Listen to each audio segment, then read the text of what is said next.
sounds like a bad impression of Donald Duck when he's doing the high screams.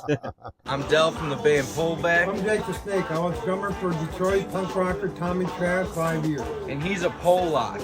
I'm Brown.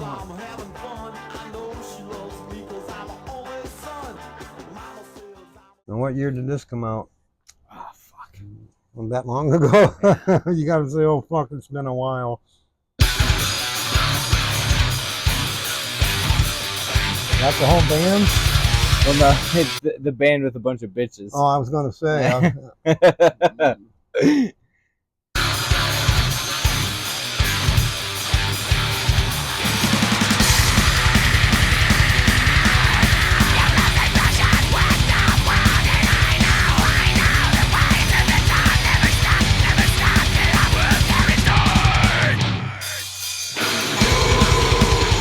Trying to listen to the kick drum. I'm not used to saying kick drum. I've always called, younger people call it a kick drum. I always call it a bass drum. But in the studios, a lot of time, the recording studio, they'd call it kick drum a lot. First time I heard it, what the fuck's a kick drum? I always called it a bass drum.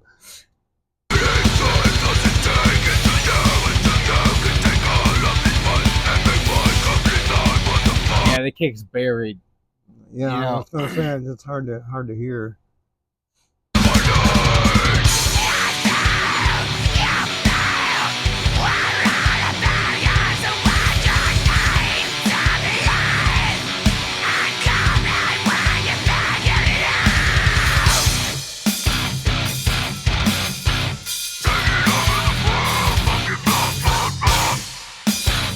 That's one thing about this kind of music. It goes through so many different like timing changes and stuff. You know? Yeah. I mean, you sit there, you know, going along a little bit, and all of a sudden, oh, it just kind of kicks you in the ass. You know, what the fuck?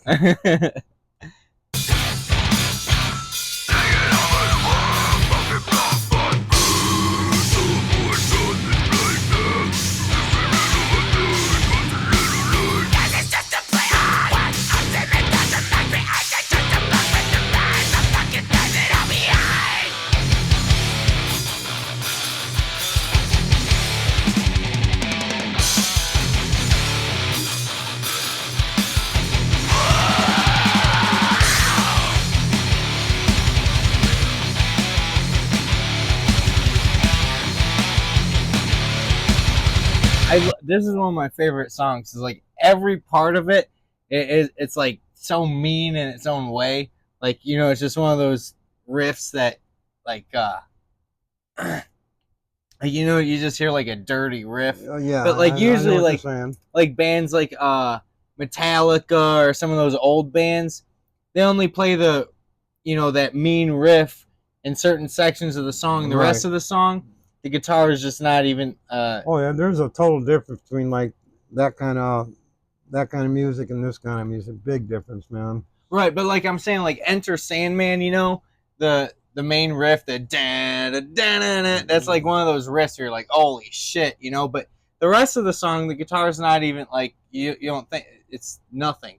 You only think that one part of the song sticks out. Has that kind of grabs you. Yeah, kind of sticks out and grabs you a little bit. You know, or but a lot. With this song, it's like every part, like it has that same mean thing that sticks out, but in its own way.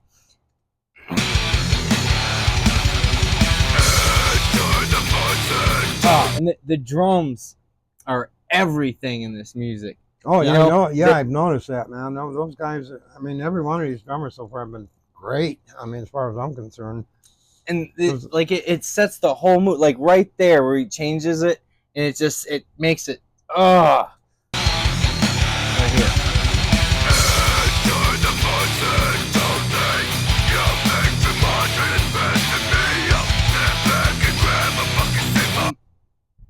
I get the pump like I'm at the gym every time I hear that. Now, we were talking about hesitations before, and he's doing that here. He, instead of hitting like, he's going, dun, dun, and then he'll go, dun, and then he'll wait, dun. Listen, it'll come up again. I'll show you where it's when I'm talking. Well, it might not come up again, so I'll just back it up.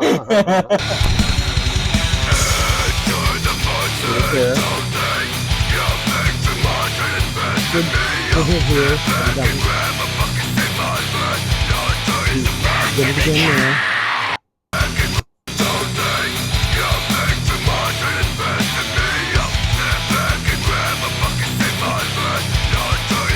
No, because he's doing. Well, watch.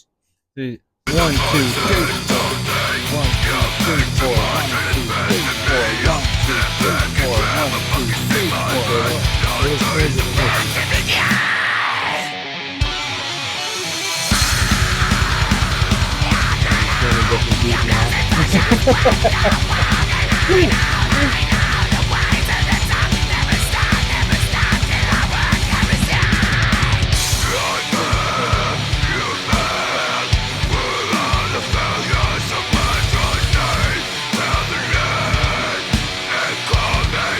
I think you're just getting confused because it keeps going half time and then triple time. Yeah, and then okay. fucking, Maybe it's throwing me off, yeah.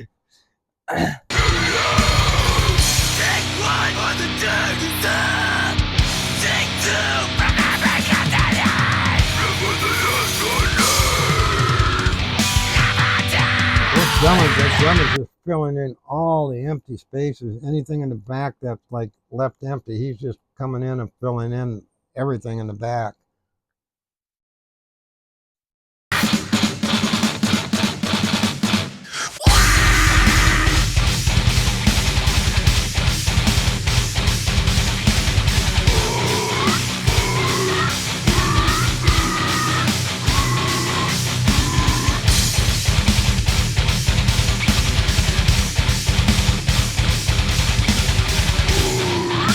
Sounds a little bit like Hendrix Machine Gun. You ever hear the Machine Gun song? Kind of reminds me of that in a way. But like they play the same. I quit listening to the radio in the car, man. I can't take it. They play. I mean, dude, I've been hearing the same song for 50-something fucking years, man. You know, and you know how mainstream radio is, you know, and so it just gets really old, and then even you hear Hendrix on the radio and it sounds like really outdated. You know, it's kind of, I don't know, like same thing. They'll play the same songs by the same band, and it just gets fucking old as hell, man. So it's nice to hear something different, you know.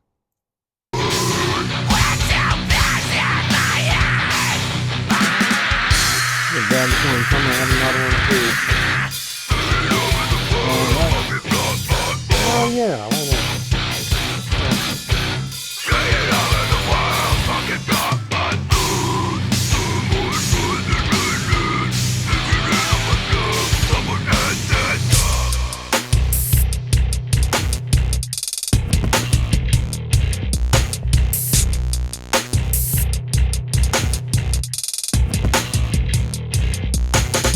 Is that him doing that on the hi-hats?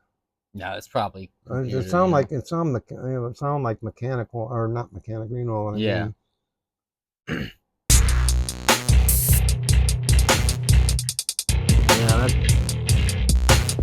Yeah, we didn't know who they were until their next album, which is when they got big. But we seen them and another band we didn't know yet play at the Modern Exchange before they blew up, and didn't even know they were at that show until years later. I remember how old I am. I used to go to there's that, you know where that flea market is on Middle Belt, Pennsylvania there? Right on, it's a big, giant open space flea market and got a little building on it and shit. Wait, is that they got the strip mall? No, there's no mall there. You go up Pennsylvania in the Middle Belt and you turn right, and there's a big, I mean, there's cars always backed up. It's a big, giant open space. They have flea markets there every weekend. They had a little building there, and I went there. Some buddies of mine called me up, and I took this girl and went, and ended up Bob Seger was playing when he was first starting off. Cost us like $1, I think $1.50 or $1.75 or something to get in. Jeez. You can't even get a Reese's cup for that much. I know, man. Yeah. Like I used to go to this place called the Grandy Ballroom on Grand River and Joy Road. Anyway, yeah, on Sunday they'd have 5 bands on Sunday playing. It cost $1.50 to get in. It was all 5 local bands. There was like the MC5. There was the Iggy, you know, the Stooges, the band called the Up, and there's these 2 guys. They were called T. Gardner and Van Week. Oh, it's just a drummer and a keyboard player. And I always thought they sucked, man. I mean, it's just too lame. You know, there was like nothing to it. I've never heard of All them. you do, they were like a local band back then. They were just two guys, and it was just after you hear a song or two, it's just boring as fuck. There's like nothing, you know, just keyboard and drums, you know. And just, Oh, it's not on a video. oh, okay. This is their second album. This was the huge song. This is how we found out about them. Probably can hear the kick better.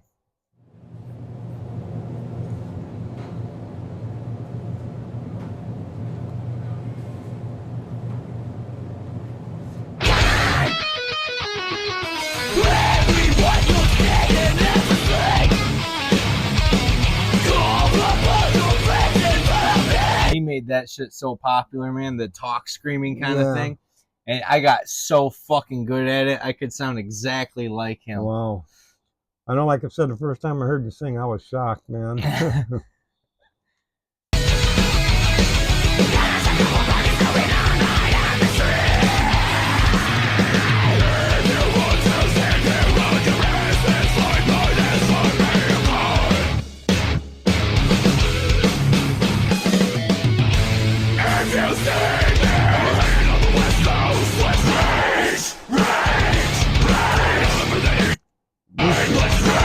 Back like a long time ago too, and like after we got him, we was in to spend a year in the basement, you know, and then we started getting up and playing and stuff. And I did the same thing. I'd take my shirt off because, man, shirts, especially when you're, cause man, playing a three-piece band, you know, you got to work pretty hard, you know. And after a while, like clothes, I'd cut off my sleeves because everything starts, you know, the shirt starts sticking to you, and you're trying to move, and it's just restricting, sort of, you know. Then I take my shirt off, and then when I'm done playing, I go on break and it looks like I pissed myself. Because my pants got a big wet spot in the front from the sweat dripping off me and dripping down on my pants, and it looked like I pissed myself. I love this band's so fucking bouncy, man. I love the bounce. Yeah. You know? I'll listen to more of them here.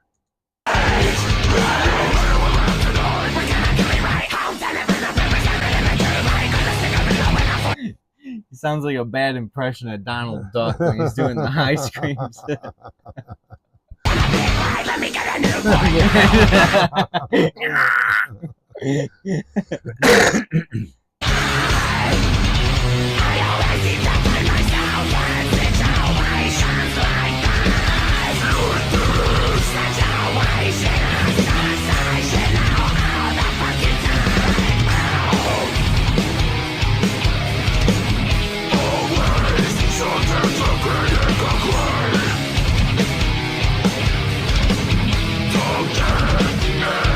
I noticed in this kind of music too, there's a lot of guitar harmonics too.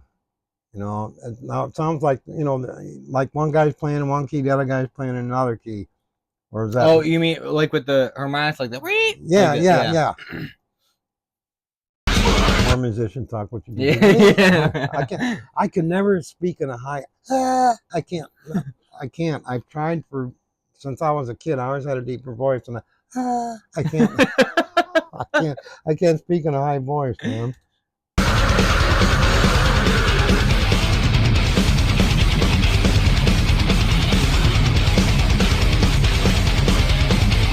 When did that slam dancing get popular? The mosh pits and stuff. Late 70s. Late 70s. Yeah, like with the Sex Pistols. Because I remember. Yeah, I remember when those bands come out.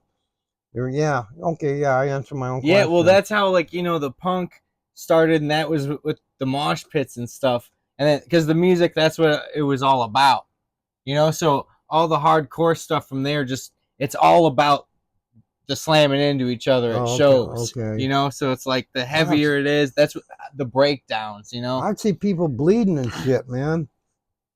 People didn't fuck around. I sort of answered my own question. I forgot about that. Yeah. Well, I mean, that's what it was. Why we liked it, you know, especially being a teenager and you hear this, because it feels like you're going to war when you go to a show. Yeah. Like, it's like you just fucking, like, you go in there. If you don't leave a show with blood on you, you know, it means it wasn't a good show.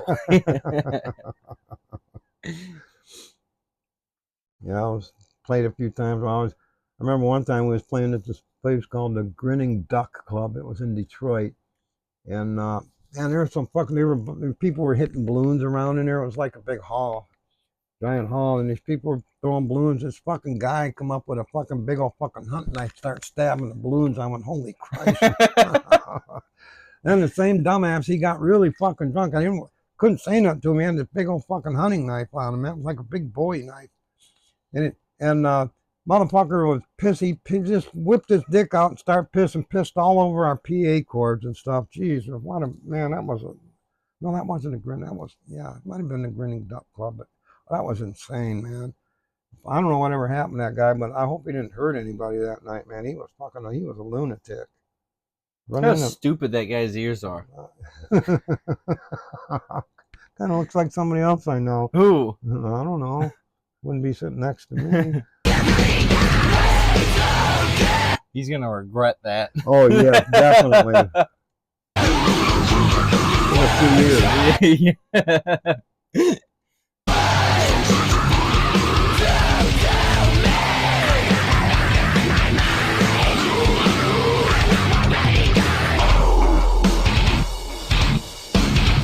I like to do that.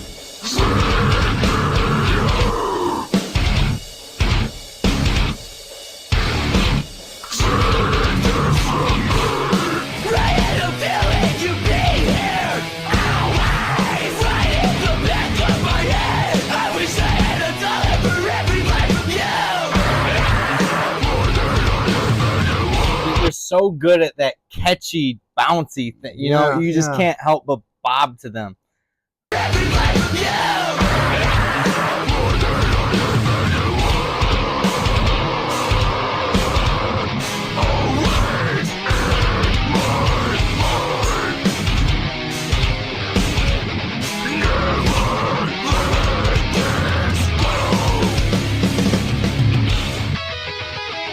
Love that guitar.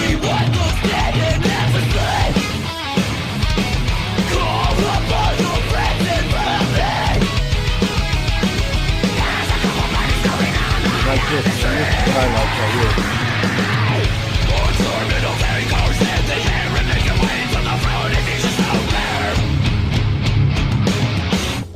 If you just don't give a fuck.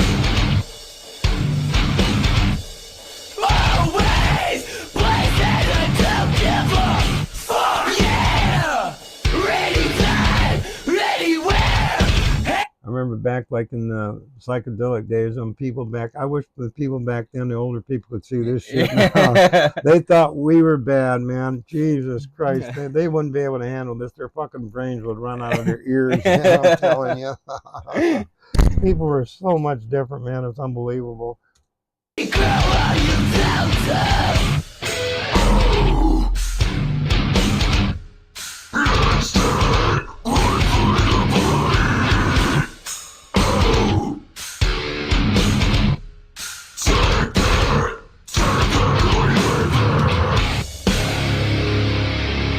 So many different timing changes, man. That would be, I don't know. Well, like I said, it's a whole, because you usually play like what you hear, like when you're growing up and stuff, you know, unless you listen to a lot of different shit, which they didn't play on the radio and stuff. So you'd have to go on your own and listen to different shit, you know.